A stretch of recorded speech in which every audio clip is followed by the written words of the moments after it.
आसामी भी, बंगाली भी, अरबी भी, हिंदी भी, ऐसी 5 जबानों को बैक वक्त कैच करेगा। अगर घर के माहौल में 5 जबानें बोली जाती हैं, जब वो 9-10 महीने की उम्र में बोलने लगेगा, ये 5 जबानें बोल सकता है। ये ताकत इसके अंदर है। पैदा होते हम समझते हैं बेवकूफ है, कुछ नहीं जानता, वो सब कुछ ऑब्जर्व कर रहा है, घर के माहौल को देखता है कि घर में क्या बोला जा रहा है, दीन है कि बेदीनी है, बेदीनी है तो उसी को कैच करेगा, दीन का माहौल है तो दीन को कैच करेगा। इसीलिए कहा मियां बीवी मिल रहे हो, 2-3 महीने का बच्चा भी हो तो उस पर कपड़ा डालो फिर मुलाकात करो, वरना वो सब कुछ देख रहा है, उसको अपने जहन में बिठा लेगा। वो माँ की जो गोद है पहला मदरसा है। इसीलिए लिखा सय्यदुल औलिया शेख अब्दुल कादिर जिलानी रहमतुल्लाह अलैह जब माँ के पेट से पैदा हुए तो 16 पारे के हाफिज थे। कितने? 16 पारे। हिंदुस्तान के औलिया अल्लाह में ख्वाजा कुतुबुद्दीन काकी रहमतुल्लाह अलैह 4 साल की उम्र में लाके माँ ने मकतब में बिठाया कि मेरे बच्चे को बिस्मिल्लाह सिखाइए, अल्लाह का नाम सिखाइए।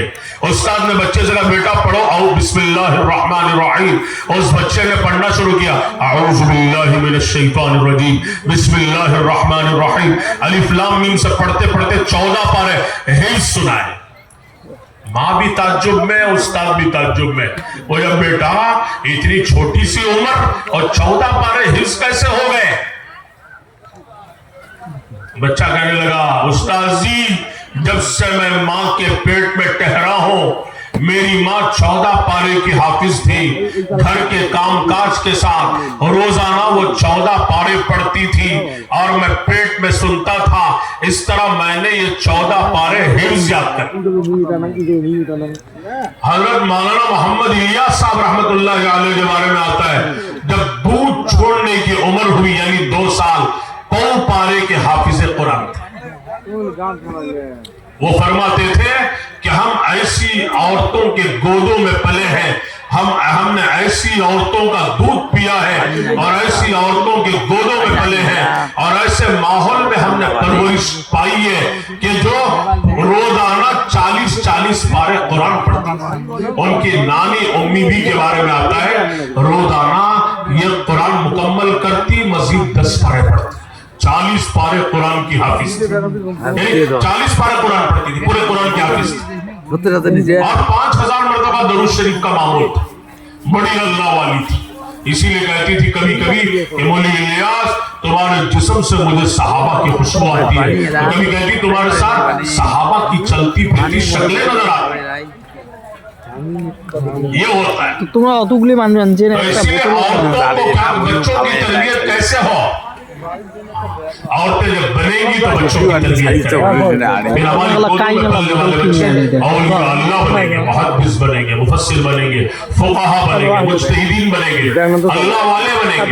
तरबियत वहीं से मिलेगी। अल्लाह माफ फरमाए मोबाइल का जमाना है, देखो एक ही घर है, माँ के हाथ में भी मोबाइल, हर बच्चे के हाथ में मोबाइल। एक साहब ने लिखा कि ये बर्बादुल उलूम है, जैसे दारूम होते हैं इस तरह ये घर क्या हो गया? बर्बादुल उलूम हो गया। सबसे बड़ा फितना इस दौर का दौर दज्जाली ये मोबाइल जो जिंदगियों को तबाह बर्बाद कर रहा है। तो इसीलिए बच्चों की तरबियत दीनी एतबार से, तो इसी से इंशाअल्लाह घर का माहौल बनेगा। मैंने कितनी बातें की कि घरों में दावत का भी माहौल बनाना है, इबादत का भी माहौल बनाना है। दावत के माहौल में, इबादत के माहौल में 5 वक्त नमाजें घरों में ज़िंदा हो, सुबह शाम की तस्बीह हो, अल्लाह का जिक्र हो, अल्लाह के कलाम की तिलावत हो, अल्लाह तौफीक दे रमजान में अल्लाह से मांगे ताल्लुक सही करे। दूसरा घरों में दावत का माहौल बने, तालीम का अमल हो, तालीम सब करेंगे इंशाअल्लाह घरों में। उसके साथ 6 सिफात के मुज़ाकिरे करना है ताकि घरों में दिन का ईमान का माहौल बने और दाइया मिसाल बने। जो भी औरतें घरों में आए अपनी औरतों का ज़हन बनाने दो, उनको दीन की दावत दो। इस तरह घरों से घरों के औरतें बहुत दावत करती हैं। हमारे बुजुर्ग फरमाते थे औरतों में 4 सिफात नुमायां हैं। चार सिफतें बोलने की, जब बोलना शुरू करते तो घंटों बोलते। बारी नहीं कहती थे फाड़ी देवी। दूसरी बातों में उल्टा तो कहते नहीं एक बात सुन लो, ये कहकर फिर शुरू करें तो फिर आधा घंटा, फिर कहा नहीं फिर आधा घंटा बोलने की। अगर ये बोलना अल्लाह के लिए हो जाए तो पता नहीं कितनों की हिदायत का जरिया बन जाए।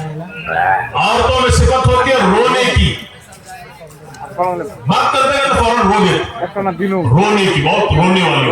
अगर ये रोना अल्लाह के लिए हो जाए, हमारे हजरत मौलाना अहमद लाट साहब फरमा क्या आदमी वली साहब की तकलीफ सुनता है, लिखो मेरे 4 महीने खड़े होके लिखा, पूरे जज्बे के साथ घर जाता है और जाके बीवी से कहता है अभी मैंने इरादा कर लिया, 4 महीने के लिए जा रहा हूं।